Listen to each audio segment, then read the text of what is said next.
Audio Jungle.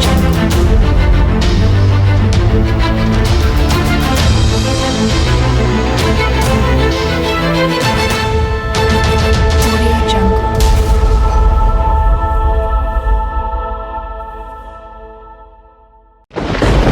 KBG Énergie, société spécialisée dans la vente, l'installation et la maintenance du système solaire. KBG Énergie, votre solution énergétique solaire d'aujourd'hui et pour longtemps. KBG Énergie développe des projets en électricité générale, l'énergie solaire photovoltaïque et les systèmes de secours en Afrique centrale, en RDC et ses environs. KBG Énergie gère votre consommation et votre stockage.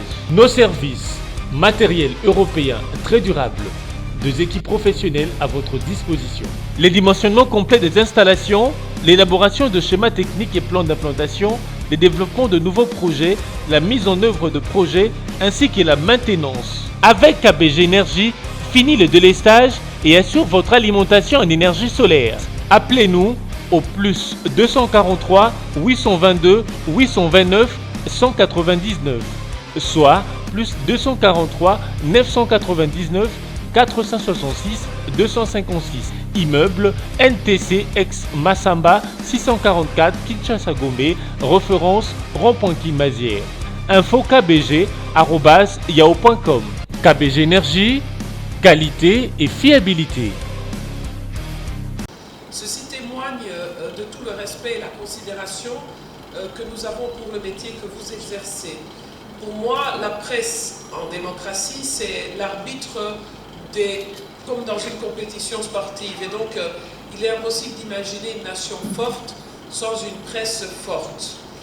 Mesdames et messieurs, distingués invités en vos titres et qualités respectifs, depuis l'année dernière, notre pays a amorcé un tournant décisif de son histoire.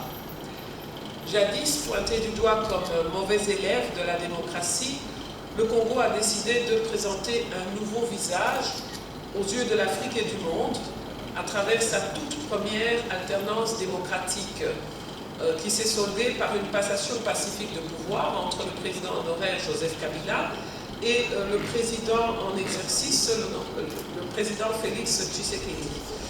Ce moment important de notre histoire, ça nous permet de consolider les acquis qui nous ont été légués par les pères fondateurs et par tous les martyrs qui ont versé leur sang pour arriver à ce résultat. Ça ouvre aussi des perspectives d'espoir pour les générations futures, pour un Congo plus fort et plus prospère. Ici, je voudrais saluer le travail abattu par vous, les journalistes congolais, et ceux de la presse internationale, dans ces moments cruciaux de la vie de notre pays. Vous avez su saisir les enjeux et mettre en relief les perspectives. C'est aussi en partie grâce à votre travail qu'on peut aujourd'hui observer un changement dans la perception qu'on a de notre pays, tant à l'intérieur qu'à l'extérieur de nos frontières. L'agenda de l'Assemblée nationale en 2019 a été assez rempli. On citera ici la session extraordinaire du mois d'août qui a approuvé le programme et l'investiture du gouvernement, la session budgétaire de septembre qui a examiné et voté la loi des finances de 2020, ou encore les deux chambres réunies en congrès qui ont reçu son Excellence Monsieur le Président de la République pour son tout premier discours relatif à l'état de la nation. À l'occasion de ces grands rendez-vous, auxquels on peut ajouter les nombreuses plénières pour l'examen et l'adoption de plusieurs projets de loi, nous avons su compter sur l'accompagnement de la presse nationale et internationale. Certains d'entre vous sont restés avec nous jusqu'à des heures tardives, démontrant ainsi leur envie de donner au peuple congolais une information fiable, collectée à bonne source. À ceux-là, je voudrais exprimer notre profonde et sincère gratitude, et ces vœux de remerciement s'adressent aussi à tous ceux qui, à travers le reportage, ont eu à faire des commentaires, des analyses, des chroniques ou éditoriaux et ont ainsi contribué à édifier l'opinion publique sur la marche de la nation. Mesdames et messieurs, vous et moi sommes aussi malheureusement obligés de reconnaître Parfois, sur divers aspects d'investigation, d'éthique et de déontologie, la presse congolaise ne peut pas être totalement exempte de tout reproche. En effet, quelques-uns d'entre vous ont parfois relayé de fausses nouvelles, tandis que d'autres n'ont pas hésité à prendre parti en fonction des affinités provinciales, ethniques, religieuses ou simplement alimentaires. Mais fort heureusement, il s'agit en tout cas d'individus assez minoritaires. Mesdames et messieurs les journalistes, pour cette nouvelle année, j'émets le vœu qu'une nouvelle page s'ouvre dans notre collaboration, tous supports confondus. Pour ce faire, l'honorable rapporteur de l'Assemblée nationale ici présent, qui a la prérogative des relations avec les médias au sein de notre bureau, est la porte d'entrée privilégiée à cet effet. Nous mettons actuellement en place un certain nombre d'outils médias pour rendre plus facile l'accès à l'information.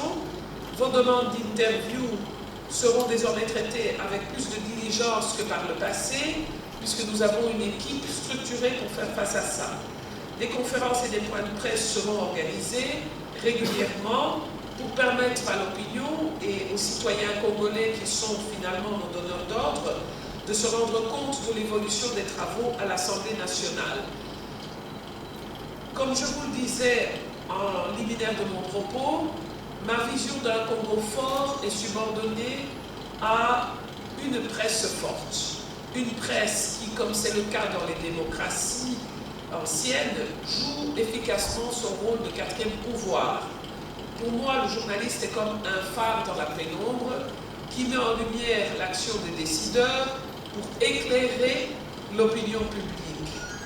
Mesdames et messieurs les journalistes, vous, hommes et femmes de presse, vous exercez un métier passionnant, imprévisible, mais également délicat. Et dans ce cadre-là, je souhaite qu'une nouvelle relation, sérieuse et professionnelle, sans concession aucune, puisse s'établir entre nous. Nous ne chercherons jamais à travestir vos opinions ou à empiéter sur vos convictions.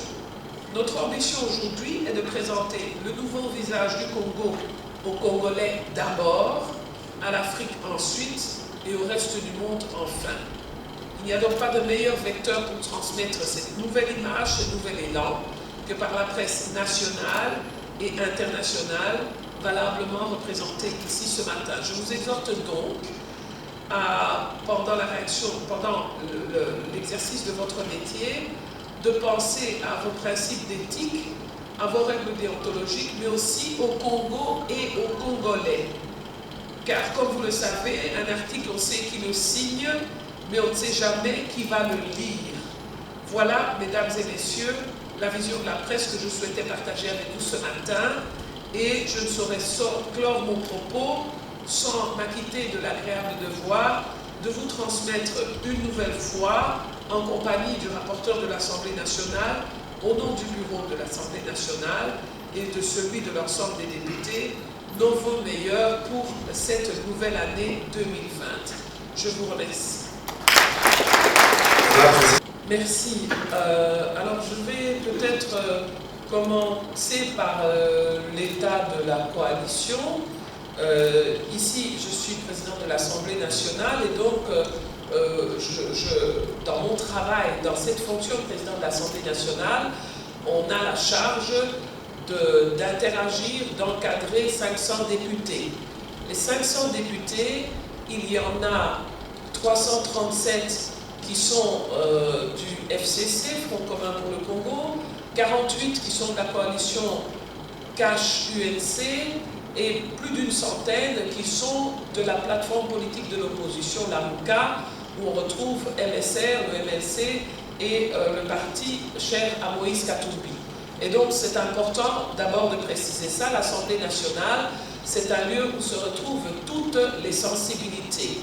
Et donc la coalition CACH-FCC ne peut pas se substituer dans son fonctionnement aux aspirations diverses et variées, fût-elles minoritaires, qui ont été exprimées par le citoyen, l'électeur congolais. Et cette mise en garde ou cette introduction est importante parce qu'il faut éviter des propos partisans.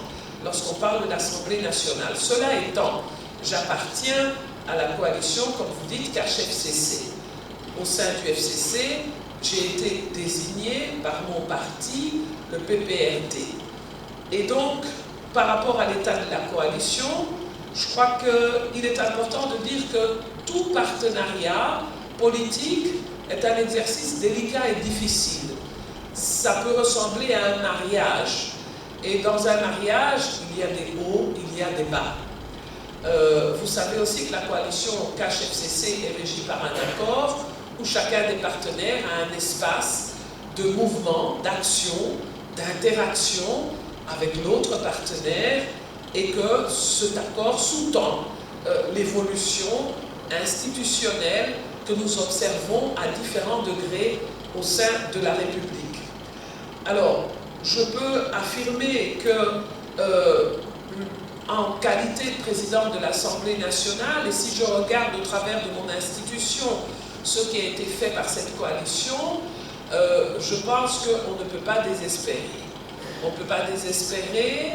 Les démarrages ont été un peu difficiles pour mettre en place les institutions, mais cela étant, nous avons approuvé un programme de gouvernement au mois d'août avec plus de 300 et quelques voix, donc qui confirme la solidité, s'il fallait en douter, de cette coalition. Nous sommes arrivés à l'approbation du budget 2020. Nous avons obtenu comme coalition 419 voix. Il ne vous a pas échappé que 419 voix, c'est supérieur aux 395 et quelques membres, députés que nous avons au FCC. C'est pour dire que sur la vision, le projet que nous voulons partager avec les citoyens de la République démocratique du Congo qui nous ont élus, nous avons obtenu un consensus même avec une partie de l'opposition. Et donc c'est au-delà de notre capacité de majorité parlementaire si on regarde sous l'angle numérique. Alors je crois que ça, c'est déjà deux témoignages de la robustesse de notre coalition lorsqu'on se concentre sur des sujets qui privilégient avant tout, par-dessus tout, l'intérêt du peuple congolais. Alors je pense aussi que le peuple congolais s'est exprimé. Ce n'est pas par hasard qu'ils ont voté un président de la République issu de l'ancienne opposition, mais que ce même peuple congolais n'a pas donné la majorité parlementaire à ce président de la République. Il a donné la majorité parlementaire au FCC majoritairement parce que je crois que le Congo est un pays de consensus. Le Congo est un pays d'équilibrisme avec 400 tribus, 4 langues. Les Congolais sont très soucieux du respect de la diversité et de la sensibilité des uns et des autres. Et c'est ça le message de ce vote où finalement nous avons un président de la République avec un petit nombre de députés, 48, et puis une majorité parlementaire qui lui est apportée par le président honoraire au travers du PPRD et de tous les autres partis qui constituent le FCC. Et donc ce message, ce n'est pas nous qui l'imposons. Nous sommes guidés par le doigt de l'électeur qui a dit « Je veux bien d'un changement démocratique en République démocratique du Congo, mais je veux mettre des garde-fous. Pas trop de pouvoir d'un côté ou de l'autre. Je les oblige à se marier ensemble parce que ça aura un effet d'équilibrisme. » Et donc, voilà, je crois, le sens de cette coalition. En tout cas, l'Assemblée nationale et moi-même, dans le cadre du rôle qui m'est donné, je crois que nous resterons à l'écoute et dans le respect, nous essaierons d'être dignes de ce message que la population congolaise nous a envoyé. De tout temps, les coalitions n'ont jamais été faciles, que ce soit en République démocratique du Congo ou ailleurs. Les coalitions sont toujours des exercices très périlleux, mais je crois qu'il faut sauvegarder l'essentiel, et l'essentiel c'est l'intérêt du peuple congolais et non des querelles individualistes, égoïstes, politiciennes ou de positionnement. S'agissant de la question sur la dissolution, alors vous avez probablement fait référence au propos du président de la République lorsqu'il était à l'extérieur du pays à Londres. Moi, j'ai le privilège, de par ma fonction, de ne pas avoir besoin d'attendre qu'il soit à l'extérieur pour parler de certains sujets. Et donc, le 13, lundi 13, nous avons eu, comme le veulent les pratiques institutionnelles en République démocratique du Congo, nous avons eu un long entretien de 2h30 avec le président de la République, le président Félix Tshisekedi. J'étais accompagné de mon collègue du Sénat, le président Taroué, et nous avons eu pendant 2h30 un très long entretien et nous avons fait un tour d'horizon complet sur les sujets qui sont des points d'alerte, sur les sujets qui peuvent mettre le citoyen congolais mal à l'aise, sur les sujets qui peuvent diviser ou qui ne peuvent pas faciliter la cohésion nationale. Aussi bien la dissolution que les sujets sur les provinces, que l'évaluation de certains textes de loi, que les réformes institutionnelles. Et donc ce fut un entretien vérité. Mais le devoir de responsabilité m'impose de réserver la primeur de cet échange à celui qui nous a fait le privilège de nous recevoir. Mais c'était un entretien franc où chacun a ses convictions, chacun a son identité politique, chacun a aussi son expérience institutionnelle et la met au service de la nation. S'agissant donc de ce sujet sur la dissolution, mon collègue du Sénat et moi-même, nous lui avons rappelé la ratio legis de l'article 148. Il ne faut pas jeter des articles de la Constitution en pâture à des incompréhensions ou des malentendus. L'article 148 parle bien de dissolution de l'Assemblée nationale, mais dans des cas précis. Il y a des conditionnalités. Il faut qu'il y ait une crise persistante entre le gouvernement et la chambre basse du Parlement, ce qui pour l'heure n'est pas le cas puisque les programmes du gouvernement et le budget ont été votés au-delà de notre propre majorité parlementaire. Donc, sérénité en ce qui concerne le dialogue entre institutions. Par ailleurs, selon le prescrit de cet article, le président de la République est invité, dans le cas de cette crise, à consulter le Premier ministre, le président de l'Assemblée nationale et le président du Sénat. Et avant toute décision, faute de quoi, en fait, on serait dans une violation de texte, et la violation de texte est régie, en fait, par l'article 165 de la Constitution, qui dit que toute personne qui méconnaît notre loi fondamentale peut être exposée au cas de haute trahison pour violation intentionnelle de la Constitution. Je ne cite que les articles, je ne prends pas position, mais il me semble important de rappeler à tous que n'est pas juriste qui veut, et donc nous devons être très prudents par rapport à nos opinions publiques, par rapport à nos citoyens du monde rural, quand nous, à Kinshasa, nous traitons ou nous évoquons des textes constitutionnels. C'est pour ça d'ailleurs que le droit prévoit qu'il y ait une spécialité, et nous avons ici en RDC des grands professeurs de droit constitutionnel. Je leur laisse parler de la Constitution mieux que moi, qui en toute humilité ai reçu ce texte avec les 80 millions de Congolais. J'y souscris, j'y obéis et je me laisse soumettre par ces textes. Cependant, pour ma part, je trouve aussi quand même que le débat actuellement peut poser question. Le débat peut sembler aussi indécent. Nous avons, nous, la chance, de par notre métier passé, quand nous luttions auprès des femmes du monde rural contre les sévices des guerres qui emmènent des problèmes de violence, et particulièrement de violence sexuelle. J'ai été amenée à traverser tout le Congo. Et aujourd'hui encore, nous essayons, malgré nos fonctions, de rester sur terrain. Et donc, je trouve quand même ce débat un peu indécent, ou c'est un débat peut-être accessoire et mineur par rapport à ce que moi j'appelle la douleur sociale que vivent nos frères et sœurs. Je parle bien de nos frères et sœurs, parce que si on nous retire nos titres, nous sommes tous des compatriotes.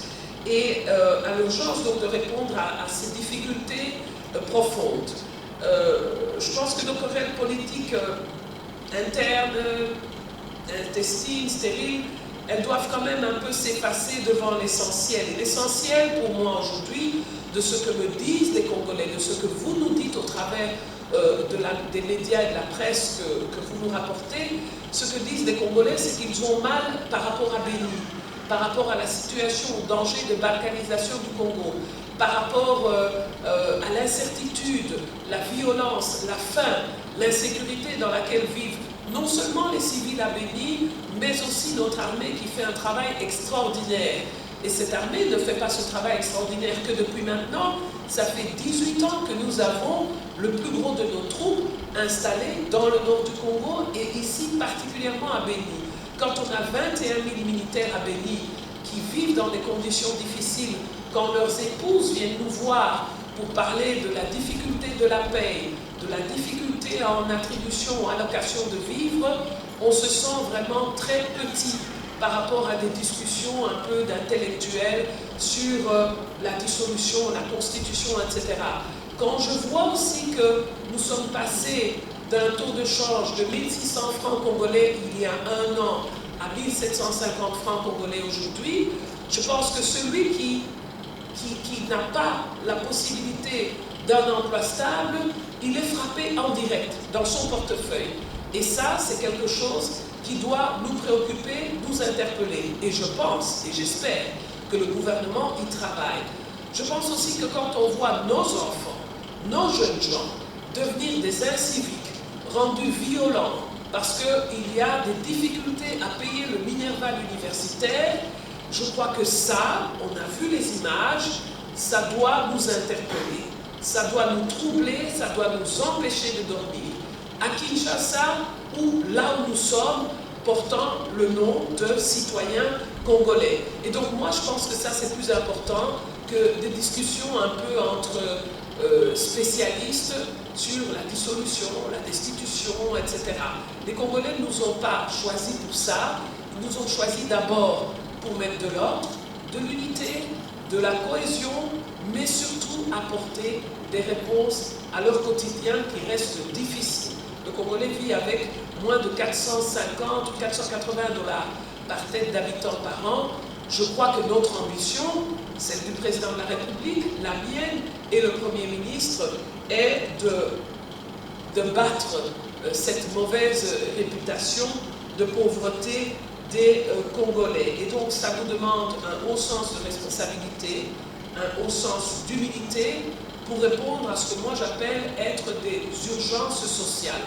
Et donc entre un débat sur la Constitution, les phrases de la Constitution, le mot français de la Constitution, et la difficulté de quelqu'un qui à Lemba a connu des pluies et n'habite plus dans sa maison, ou a connu des pluies et a vu des personnes dans sa famille mourir et ne peut pas l'enterrer depuis 1 mois et demi, je pense que ça me trouble plus comme président de l'Assemblée nationale, peut-être, mais avant tout comme citoyenne congolaise et comme maman congolaise.